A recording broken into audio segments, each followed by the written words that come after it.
இப்போது 32 பத்ததியாக சுவாமி தேசிகன் பிரிச்சிருக்கார். அதில் 11 பத்ததி, 11வது பத்ததி சஞ்சார பத்ததின்னு பேர். அந்த சஞ்சார பத்ததி பூர்த்தி பெற்றது. ஞாபகம் இருக்கா? நம்ம எல்லாரும் ஒன்று சேர்ந்தோம். அப்போ முதல்ல பார்வல இறங்கி அங்கேருந்து திம்பூன்னு ஒரு இடத்துக்கு போனோம். அந்த இடத்துல சாயங்காலம் ஒன்று சொன்னேன், அடுத்த 2 நாள் கார்த்தால உபன்யாசம் பண்ணேன். ஞாபகம் இருக்கா? அப்புறம் புனாகா அங்கே பண்ண வேண்டியதாக இருந்தது, அதை தான் இங்கே பண்ணுறோம். அப்போ பார்வல இன்னைக்கும் நாளைக்கும், திம்பூவில் 3 ஆயிடுது. அப்போ அதுலேயே அந்த சஞ்சார பத்ததி பூர்த்தியாய் சஞ்சாரம் பண்ணக்கூடிய பகவானினுடைய பாதங்கள் பாதகமலங்களை சுமக்கக்கூடிய பாதுகா தேவிக்கு புஷ்பங்கள் வருஷிக்க வேண்டும் என்கின்ற ஒரு அவா பிறந்து 12வது பத்ததி புஷ்ப பத்ததி என்று தொடங்கினோம். அந்த புஷ்ப பத்ததியில் அடியே எனக்கு தெரிஞ்ச வரைக்கும் 12 ஸ்லோகங்கள் பூர்த்தி ஆயிடுதா? கரெக்டா? 13 ஆயிடுத்து. இப்போ சேஷம் இருக்கக்கூடிய ஸ்லோகங்கள் இந்த பத்ததியின் 13 ஸ்லோகங்கள் பூர்த்தி. மொத்தமாக 333வது ஸ்லோகம் பூர்த்தி அடைஞ்சது. இப்போ 334வது ஸ்லோகம் இந்த பத்ததியின் 14வது ஸ்லோகம். த்வயர்பிதானி மனுஜைர் மணிபாத ரக்ஷே தூர்வாங்குராணி சுலபான்யதவ துலஸ்யஹ சாராதிகாஹ சபதி ரங்கநரேந்திர சக்திய சம்சாரநாகத மனௌஷதயோ பவந்தி. மணி பாதரக்ஷே, மணிகள் தரித்த பெருமாளுடைய பாதுகா தேவியே, தூர்வாங்குராணி தூர்வாதலம் பிரதிமையா தவதேக காந்தியா கோரோச்சனா ருச்சிரையான்னு வரும். எங்கே வரும்? இங்கே வரும். நீங்கள் சொன்னால் வரும். எங்கே வரும்? தூர்வாதல பிரதிமையா தவதேக காந்தியா. Very good. கோதாஸ்துதியில் வரும். கோதாஸ்துதி சுவாமி தேசிகன் 3 ஸ்துதிகள் பாடியிருக்கார். ஸ்ரீஸ்துதி, பூஸ்துதி, கோதாஸ்துதின் பேர். கோதா என்பவள் ஆழ்வார் கோஷ்டியில் ஒருத்தி, உலகோர்களால் ஆண்டாள் சூடிக் கொடுத்த நாச்சியார் என்று அழைக்கப்படக்கூடியவள். ஸ்ரீவில்லிபுத்தூரில் பெரியாழ்வாரால் கண்டெடுக்கப்பட்டவள், வளர்க்கெடுத்தப்பட்டவள். அப்பேற்பட்டவள் பெருமாள் ரங்கமன்னாரையே மணந்தாள். அவளுடைய பெருமையை சொல்லக்கூடிய ஒரு ஸ்துதி கோதாஸ்துதி. அந்த கோதாஸ்துதியில் சுவாமி தேசிகன் சாதிக்கிறார், தூர்வாதல பிரதிமையா தவதேக காந்தியா. தவ தேகம், உன்னுடைய உடம்பு, காந்தியா, காந்தியால மின்றதே. என்ன கலர்? கோ. அதாவது இப்போ கூட நீங்கள் இங்கே சித்தி வித்தி கடைக்கெல்லாம் போயிட்டு வந்தோம் பாருங்க எல்லாரும். அங்கே போனேன்னா எப்போவுமே இதெல்லாம் ஒரு சின்ன பேசிக் ரீசர்ச். இதெல்லாம் ஒரு பெரிய ஆஹா ஓஹோன்னு எங்கேயும் யாரும் பட்டம் கொடுத்துட மாட்டா. எங்கெல்லாம் நிலப்புலன்கள் பச்சை பச்சேல்னு இருக்கும், அப்போ எங்கே பார்த்தாலும் பச்சை, மரமாக பச்சை, எவர் கிரீனாக இருக்குது, கீழே நதிக்கிட்டேயும் பாசி, எல்லாம் பச்சை. அந்த மாதிரி பச்சை பச்சையாக இருக்கிற ஊரில் மக்கள் எப்போவுமே பிளெயின் கலர் க்ளோத்ஸ் தான் போட்டுப்பாங்க. Example is Kerala. Kerala Western Ghats ஒரு கீழ்ப்பகுதி எல்லாம் கொஞ்சம் ஈஸ்டர்ன் காட்ஸ் சங்கமமாகும். பொதுவாக எவர்கிரீன் ஃபாரஸ்ட், டெசிடுவஸ் கிடையாது. அதனால் என்னென்னா எப்போவுமே அங்கே பச்சை பச்சையாக இருக்கும், நீரும் பச்சையுமா இருக்கும். அதனால் அவள் தரிக்கக்கூடிய வஸ்திரம் பார்த்தா முண்டு எல்லாமே பிளெயின் கலராக இருக்கும். என்ன கவனிங்க, ஆபரணங்களில் கூட பொதுவாக கேரளாக்காரா ரத்னங்களே சேர்க்க மாட்டா, வெறும் ஸ்வர்ணமாக இருக்கும். ஸ்வர்ணம். இப்போ நீங்கள் அப்படியே கொஞ்சம் ட்ரை பிளேசஸ் போங்க, upper part of Gujarat, Kutch region, Rajasthan, கொஞ்சம் இந்த பூட்டான் இந்த இடத்துக்குலாம் ட்ரை ஏரிட் ரீஜன். இதெல்லாம் ரொம்ப தண்ணீர் ஓடும், ஆனால் இந்த வெதருக்கு செடியெல்லாம் ரொம்ப வளராது. அப்போ ட்ரையாக ஒரு ப்ரௌன் பேக்ரவுண்ட் தான் இருக்கும், கலர்ஃபுல்லாக இருக்காது. அப்போ இவ தரிக்கிற வஸ்திரம் எல்லாம் கலர்ஃபுல்லாக இருக்கும் பாருங்க. அந்த கான்ட்ராஸ்ட் உங்களுக்கு தெரிஞ்சுட்டே இருக்கும். இப்போ இங்கே ஒரு ஸ்டோன், அதுக்கு டர்காய்ஸ் அப்படின்னு பேர். எங்கே பார்த்தாலும் ஒரு பச்சையும் ஒரு நீலமும் கலந்த ஒரு கலர். அதையே நீங்கள் கொஞ்சம் அப்படியே அந்த ஷேட், இப்போலாம் நம்ம கம்ப்யூட்டரில் அந்த ஒரு பட்டன் இப்படி ப்ரெஸ் பண்ணால் you can see the shade பாருங்கள். இப்போ உங்கள் ஃபோனில் கூட நீங்கள் எடிட் பண்ணலாம், ஃபில்டர்ஸ்ன்னு இருக்கும். அந்த மாதிரி நீங்கள் டார்க் க்ரீன் கிட்ட போயிட்டேன்னா அதுக்கு அருகம்புல்லுன்னு பேர். அந்த அருகம்புல் கலருக்கு, அருகம்புல்லுக்கு தூர்வாதலம்னு பேர். அந்த கோதையின் கலர் தூர்வாதல பிரதிமையா, அருகம்புல் கலர் மாதிரி இருக்கான். இப்போ இங்கே கொண்டு வர்றார் பாருங்க, தூர்வாங்குராணி. தூர்வாங்குராணின்னா இலையின் நுனி. திருணம், திருணம்னா இலை, மூலம்னா அதனுடைய ஆரம்பம். அதனால தானே Trinamool அப்படிங்கிறாவா. திருணமூல்னா we are at the grass rootsங்கிறாவா.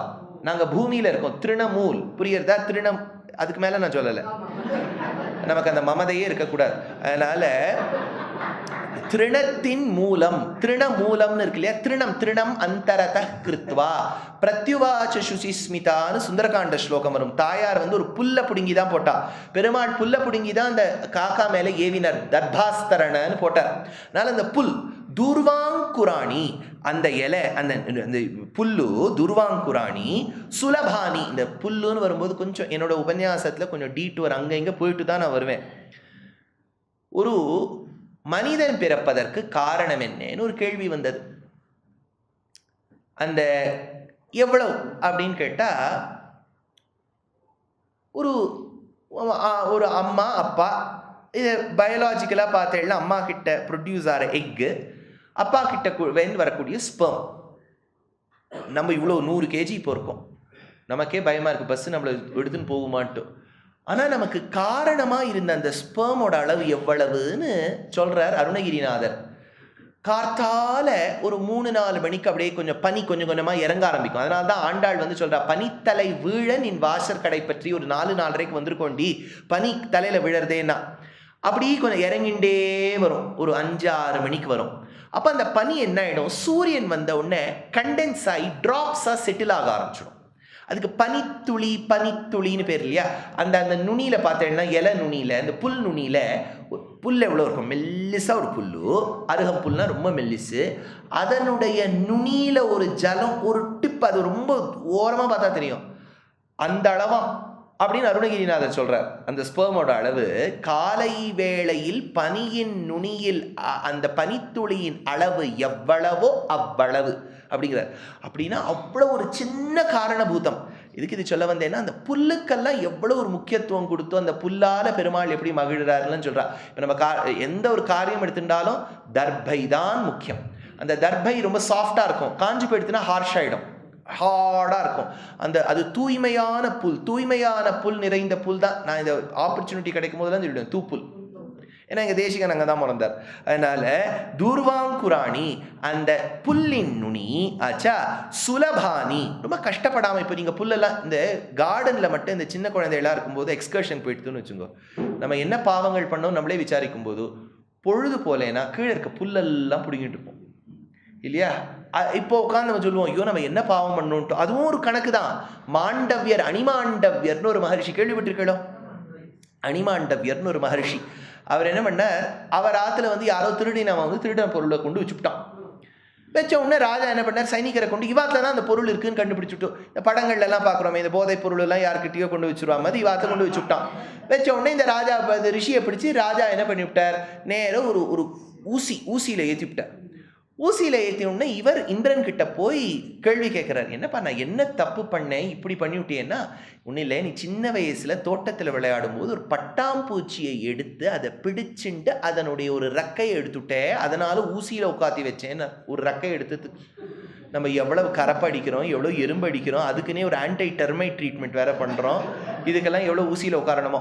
அப்போது தான் அணிமாண்டவியர் சொன்னார், இதை பாரு, சின்ன வயசில் அறியாமையில் பண்ணதுக்கெல்லாம் உட்காந்து தப்பு கொடுத்துருந்தா எப்படி.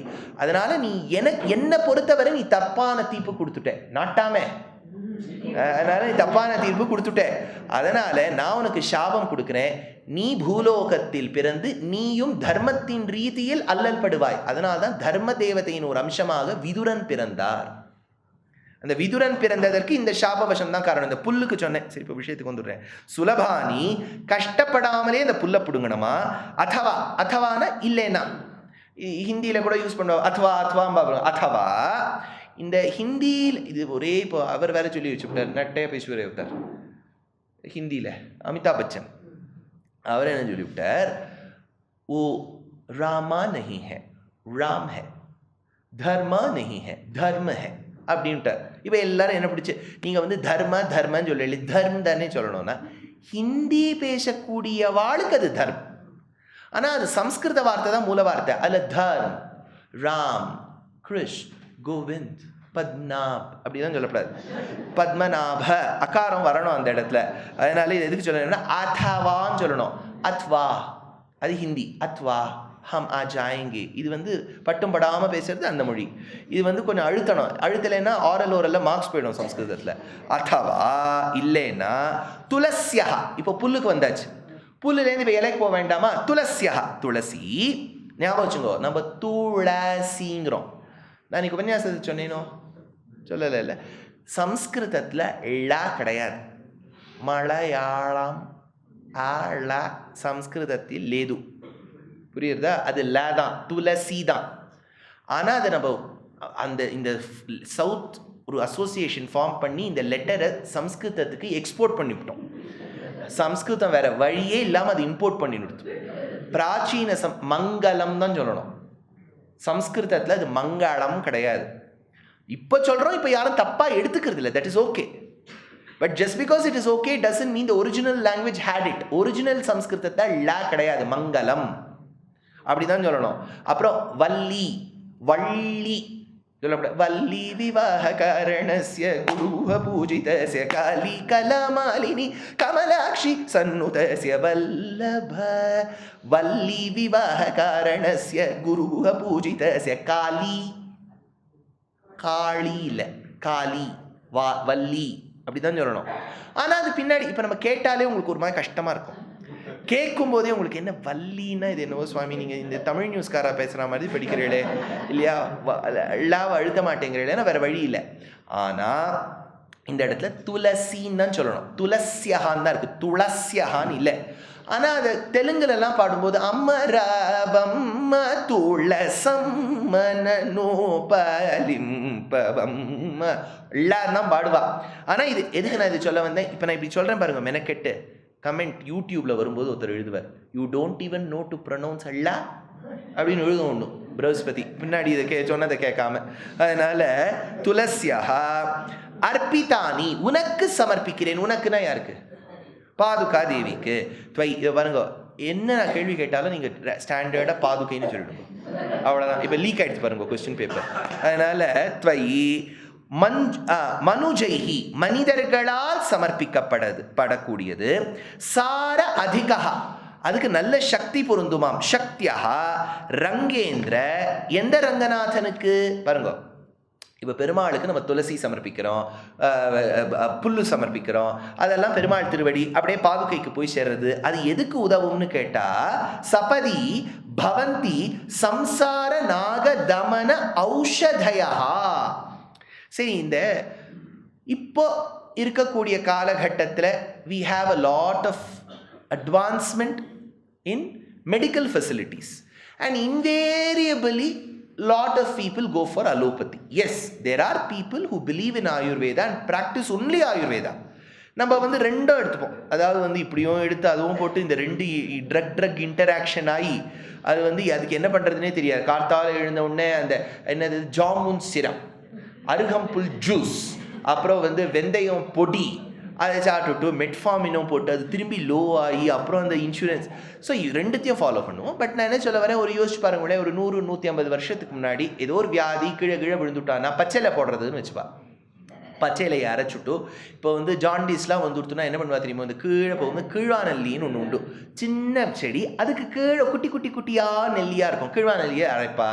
இந்த மாதிரி நிறைய ஆடாதோடா இலைன்னு ஒன்று உண்டு, ஆடு கூட தொடாத இலைன்னு ஒன்று உண்டு, அது கூட ஒரு உதவும். அப்புறம் சந்தானக்கரணி, விஷலக்கரணி, கண்டத்திப்பிலின்னு ஒன்று உண்டு, அது சாத்துந்தம் பண்ணுவா, கண்டத்திப்பிலி சாத்துந்துன்ட்டு, வால் மிளகுன்னு ஒன்று உண்டு, இதெல்லாம் பயன்படுத்துவா. அப்போ நம்ம இருந்த பெரியவா எல்லாமே இந்த பச்சையிலை அரைக்கிறது வழக்கம் உண்டு. இப்போது தேள் குட்டி எடுத்து, ஏன்னா கிராமங்கள்ல எல்லாம் இருக்கும்போது தோட்டத்துலலாம் பாம்பும் தேளும் வரும். இப்போ நமக்கு அது இப்போ பெங்களூரில் அதுவும் டிராஃபிக் ஜாமில் மாட்டின்றோம். இப்போ பாம்புக்கு பெங்களூரில் வரணும்னு வச்சுக்கோங்க, அதுவும் எங்கேயாவது சில்க் போர்டில் மாட்டின்ட்டு அது I'm just coming on my way அப்படிங்க, அதுக்கும் இடம் இல்லை வரதுக்கு. அதனால் பாம்பு தேள்லாம் கொட்டிட்டுனா அந்த பச்சையிலையை தேய்க்கிறது ஒரு வழக்கம் உண்டு. இப்போது பெருமாள் கிட்டே இந்த புல்லை சமர்ப்பிச்சாச்சு, துளசியை சமர்ப்பிச்சாச்சு. இது ஒன்று பச்சையில பச்சை புல்லு, இது பெருமாளுக்கு சமர்ப்பிச்சாச்சு, பாதுகாதேவிக்கு சமர்ப்பிச்சாச்சு. பாதுகாதேவிக்கு சமர்ப்பிக்கப்பட்ட பிறகு அதுக்கு சக்தி வந்துடுது, பொட்டன்சி ஜாஸ்தி ஆயிடுறது. இப்போது ஆயுர்வேதத்தில் ஒரு நம்பிக்கை உண்டு, unless and until the prescribed medicine is urgent, you have to administer that medicine to the patient only on the day of Pushya Nakshatram.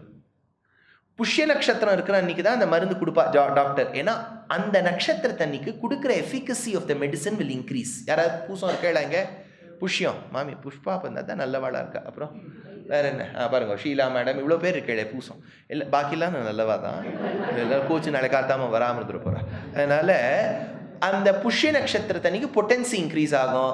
அதே மாதிரி இந்த இலை தழைக்கெல்லாம் பாதுகாதேவி கிட்ட சமர்ப்பிச்ச பிறகு பொட்டன்சி இன்க்ரீஸ் ஆகிடுது. எதுக்கு பொட்டன்சி இன்க்ரீஸ் ஆகுதுன்னா எதுக்குன்னா சம்சார நாக தமன ஔஷதையா. ஏதோ பிறந்தாச்சு வளர்ந்தாச்சு ஷாப்பிங் பண்ணுறோம், அங்கே போகிறோம் இங்கே போகிறோம், நல்லா சாப்பிட்றோம். ஆனால் இமேஜின் இப்போது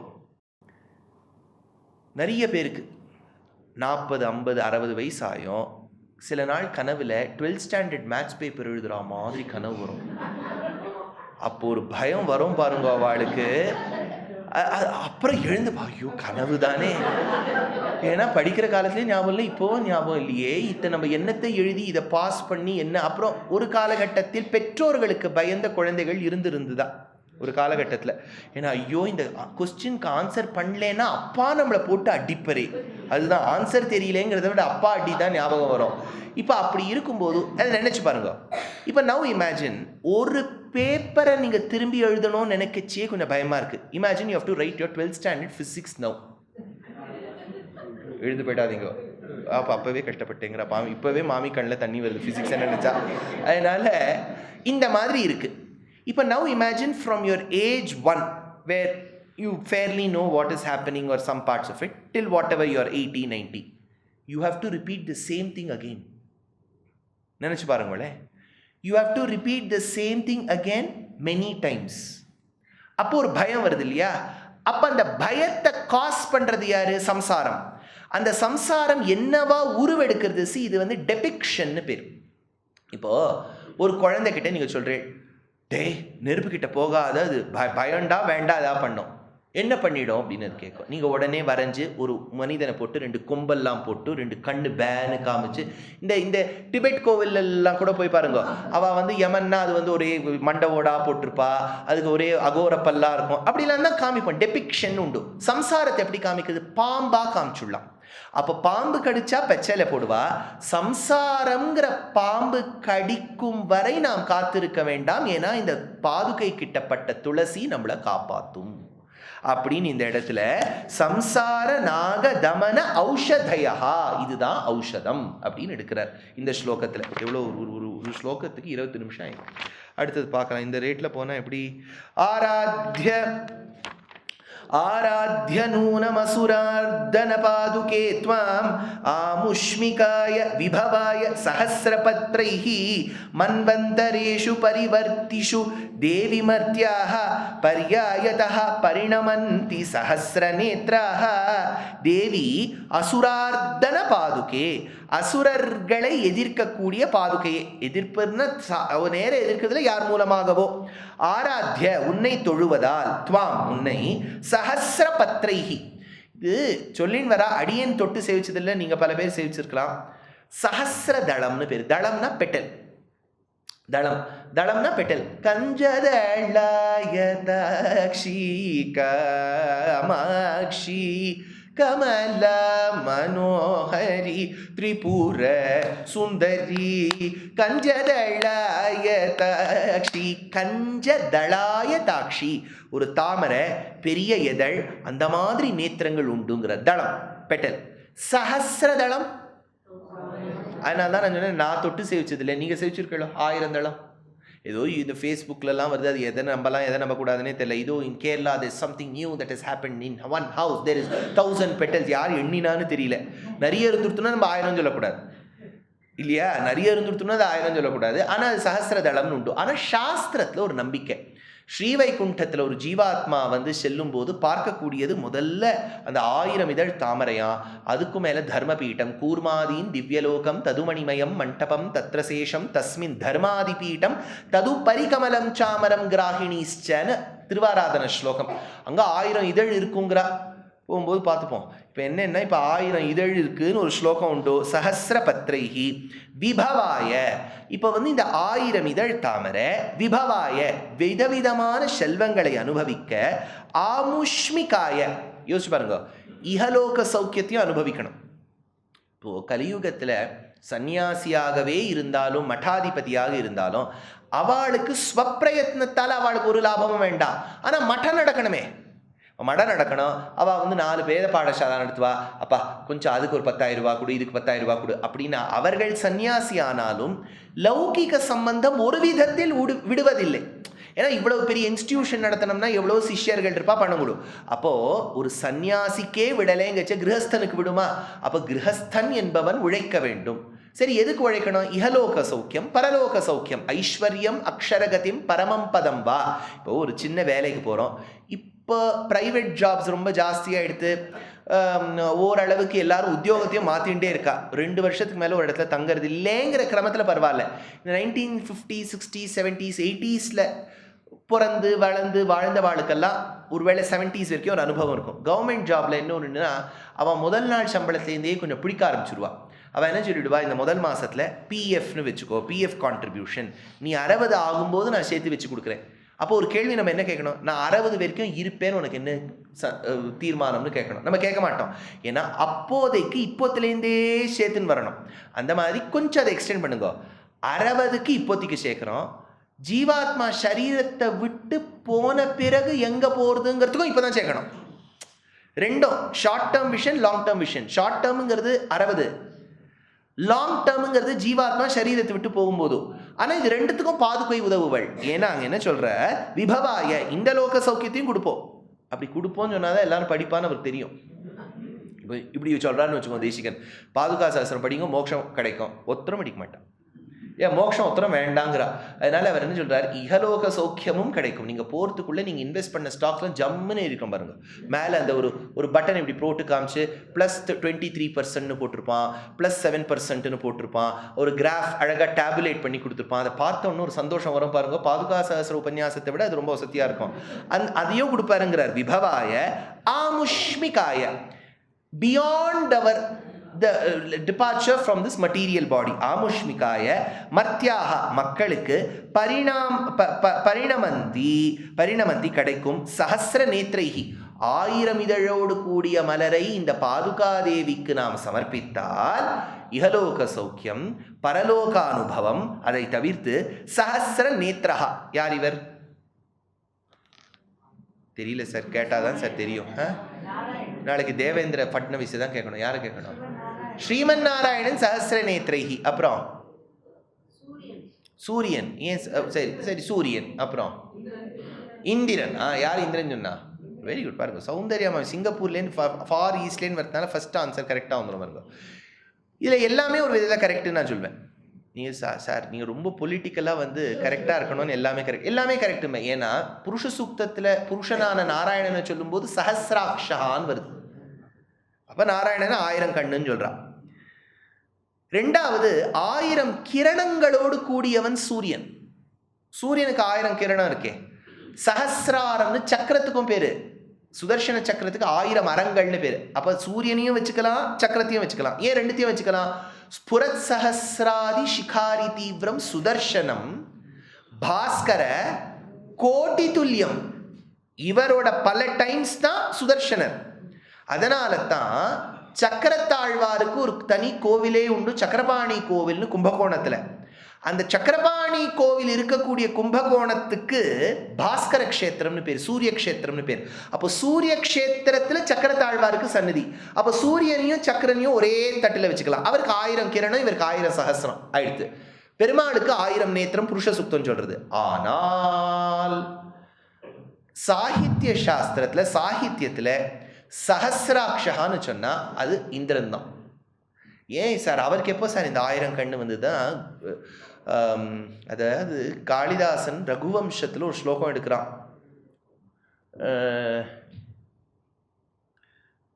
ஸ்லோகம் குரோர் சட்டன் ஸ்லோகம் ஞாபகம் வரல. குரோர் குரும் நேத்திர சஹஸ்ரேன நோதயாமாச வாசவஹா அப்படின்னு காளிதாசனுடைய ஸ்லோகம். குரும் நேத்திர சஹஸ்ரேன எப்படி இதாச்சுன்னா, உங்களுக்கு அந்த பிராச்சீன கதை தெரியும். அகல்யா கிட்ட இந்திரன் வந்து தவறான நோக்கத்தோடு கௌதமர் ரூபத்தில் வந்து உறவு கொள்ளும்போது அகல்யாவுக்கு தெரிஞ்சு போயிடுது. அதுவும் எப்படி, அது பாரிஜாத புஷ்பத்தின் மகரந்த பொடி அவரோட ஜடையில இருக்கான். ஓஹோ, இது நம்ம ஆத்துக்காரர் இல்லை, இது வேற யாரோன்னு அவளுக்கு தெரிஞ்சே அவனோடு உறவு வைத்து கொண்டாள். கௌதமர் வந்து சாபம் கொடுத்துட்டார் அகல்யாக்கு, இவனை எதுக்கு சும்மா விட்டு வைக்கணும், அதனால இவனுக்கும் ஒரு சாபம் கொடுத்தார். 1000 சின்னங்களாக மாறும்னு சொன்ன உடனே அவன் நாகத்வீபம்னு ஒரு இடத்துக்கு போனான். இன்னைக்கும் பாரத தேசத்துக்கும் ஸ்ரீலங்காக்கும் இடையில் நாகத்வீபம்னு ஒரு இடம் இருக்கு. நாகத்தீவுன்னு பேர் அதுக்கு. நீங்க கொஞ்சம் ஜூம் பண்ணி பார்த்தீங்கன்னா தெரியும். அங்க ஒரு தேவியின் கோவில் இருக்கு, இந்திராட்சின்னு பேர். அந்த இந்திராட்சி கிட்ட போய் பிரார்த்தனை பண்ணா இந்திரன், அம்மா இந்த 1000 சின்னங்களை கொஞ்சம் மாற்றி விடுவோன்னு. அப்போ அவ என்ன சொன்னா, 1000 நேத்திரங்களா மாற்றி விடுறேன்னா. அதனால்தான் புது 1000 நேத்திரம்னு 1000 நேத்திரமா மாற்றிட்டா. இப்படி வச்சுக்கோங்க, கிராமங்கள்லாம் இந்த அம்மா போடும்போது என்ன சொல்லுவா தெரியுமோ, 1000 கண்ணுடையாள், அது 1000 கண்ணு. ஸோ ஒரு எயில்மெண்ட்டில் கூட ஒன்னொரு வெஸ்டியூல் பஸ்டியூல்னு பேர் அதுக்கு ஸ்டேஜஸ், அதை கூட ஒரு கண்ணாக பார்ப்போம். அப்போ இந்திரனுக்கு 1000 கண்ணு வந்துருத்தும். இன்றைக்கும் நீங்கள் திருவனந்தபுரம் போனேன்னா அனந்தபத்மநாபனை சேவிச்சுட்டு அங்கே சன்னதியை முடிச்சுட்டு வெளில வரேன், வெளியில் டக்குன்னு போயிடாதீங்க. ஏன்னா அங்கே அது என்னென்ன நெய் பாயசம் டப்பா கிடைக்கும்னு எல்லாரும் போயிடுவான். அது இங்கே காத்துன்னு தான் இருக்கும் நெய் பாயசம். கொஞ்சம் உள்ளியே வெளியில் வந்துட்டு வெளியில் போகாமல், உள்ளேன்னு வெளியில் வந்துட்டு வெளியில் போகாமல் லெஃப்ட் எடுத்து பின்னாடி போகணும். சார் வால்ட் பியா, 2வது வால்ட்டுக்கு போகக்கூடாது. அங்கே ஒரு பெரிய படம் பண்ணி வச்சுருப்பா அனந்த பத்மநாபன். கேரளாவில் என்னென்னா கோவில்கள்லாம் பிரமாதம். எங்களோட யாராவது கேரளா விதேச யாத்திரா வந்திருக்கோ, யார் புஷ்பா மாமி வந்திருக்கா, கண்ணன் அவர் வந்திருக்கார், அப்புறம் வேற என்ன மாமி வந்திருக்கா, அங்கே வந்திருக்கார். கேரளாதி விதேசம்லாம் போகும்போது நான் எல்லாருக்கிட்டையும் சொல்லிவிடுவேன். ஏன்னா எல்லாரும் கேட்பா பெருமாள் எப்படி இருப்பார், தமிழ்நாட்டிலேயான ஒரு 8 அடி 10 அடி படுத்துட்டு இருப்பார், நின்றுப்பார், ஆஹா ஓஹோ. கேரளாவில் எல்லாரும் குருவாயூரப்பனை பிடிச்சி போயிடுதுன்னு வச்சுக்கோ, குருவாயூரப்பன் மாதிரியே இருப்பா எல்லாரும். சங்கு சக்கரம் கதா பத்மம். அதுவும் வந்து அலங்காரம்னா கார்த்தால நம்ம போகிற வேலையில் இருப்பார், கடபாபிஷேகம்னு உண்டு. அவர் ஒரு 15 அடி தள்ளி இருப்பார் பெருமாள். பெருமாள் 3 அடி, நம்மக்கிட்டேருந்து 15 அடி. மின்சார வழக்கு கிடையாது. முன்னாடி நம்பூதிரிமார் உட்காந்துட்டு தந்திர ரீதியில் பண்ணிட்டு இருப்பார். இப்போ உங்கள் கண்ணுக்கு மட்டும் பெருமாள் தெரிஞ்சு விட்டாருன்னு வச்சுக்கோங்க, நீங்கள் ரொம்ப புண்ணியமன்னவா தான். அதனால் அங்கே முடிச்சுட்டு வந்தோன்னா முதல் யாத்திராலாம் நான் 2015 ஃபெப்ரவரியில் போட்டோம் கேரளா. போடும்போது எல்லாரும் கேட்பா, ஐயோ பெருமாள் காணலை, எப்படி இருப்பார் பெருமாள் பார்க்கறதுக்கு. நான் முதல்ல அபிநயம் எல்லாம் பிடிச்சி காமி, இப்படி தாமரையெல்லாம் பிடிச்சி இப்படி நின்றுருப்பார், அப்படி நின்றுருப்பார். ஐயோ இவ்வளோ சுமாராக இருப்பார், ஐயோ என்ன பார்க்காதீங்க மாமி, அவர் நன்னா இருப்பார், இப்படி தான் இருப்பார். அப்புறம் என்ன பண்ணிவிட்டோம், அடுத்த யாத்திராலேருந்து இன்டர்நெட்லேருந்து ஃபோட்டோ எடுத்து எல்லாம் வாட்ஸ்அப் பண்ணிவிடுவோம். இதை பாருங்கள், முதல்ல ஃபோட்டோ பார்த்துட்டுருக்கோம். இப்படி தான் பெருமாள் ஏறக்குறைய இருப்பார்னு வியூகிச்சுருங்கோ. அப்போ அந்த பிக்சர் அப்படியே சூப்பர் இம்போஸ் பண்ணிவிடுங்க அங்கே, அப்போ உங்களுக்கு தெரிய வரும். அப்படின்னு வேணாம். இப்போ இந்த திருவனந்தபுரத்தில் நீங்கள் பின்னாடி போனீங்கன்னா அந்த அனந்த பத்மநாபன் எப்படி உள்ளே இருக்காருங்கிற ஃபோட்டோ அங்கே இருக்கும், சுவற்றில் வரைஞ்சி வச்சுருப்பா. ஏன்னா அந்த அனந்த பத்மநாபன் இங்கே சேவிக்கிறதுக்குள்ளே போகிறோம்னு ஆகிடும். 3 கதவு, அந்த அந்த மேலே முத்தத்தில் ஏற்ற மாட்டா, சில சமயம் ஒரே வழக்காக இருக்கும். அப்போ நீங்கள் அங்கே ஒரு நாபியிலேருந்து ஒரு கமலம் மேலே போயிட்டு இருக்கோம், அது இப்படி நீங்கள் உந்து பார்க்கறதுக்குள்ளே ஒருத்தர் தள்ளிவிடுவார். அதனால் பின்னாடி சித்திரத்தை பார்க்குறது பெட்டர். அதில் இந்திரன் இருப்பார். அந்த இந்திரனுக்கு உடம்பு முழுக்க கண் இருக்கும், ஏன்னா அவன் சஹசிராக்ஷன்னு பேர், ஞாபகம் வச்சுக்கோ இதை. அதனால இப்போ சஹசிர தளம் 1000 இதழோடு கூடிய தாமரையால் பகவானை அர்ச்சித்தால் சஹசிர நேத்ரஹா இந்திரஸ்பிரயா பர்யாயதா. அதனால அவளுக்கு இந்திர பதவியே கிடைச்சிருமா. புரியுது? 1000 இதழ் தாமரையோட நீங்க வர்ஷிப் பண்ணீங்கன்னா 1000 கண்ணோடு கூடிய இந்திர பதவி கிடைச்சிரும். மன்வந்தரேஷு, அதுக்கு மன்வந்தரத்துக்கு ஒரு கணக்கு எடுக்கிறா. அந்த மன்வந்தரம் முடிஞ்ச பிறகு நூனம், இது நிச்சயம், கவலையே படாதீங்கோ அப்படின்னு சொல்றாரு இந்த ஸ்லோகத்துல.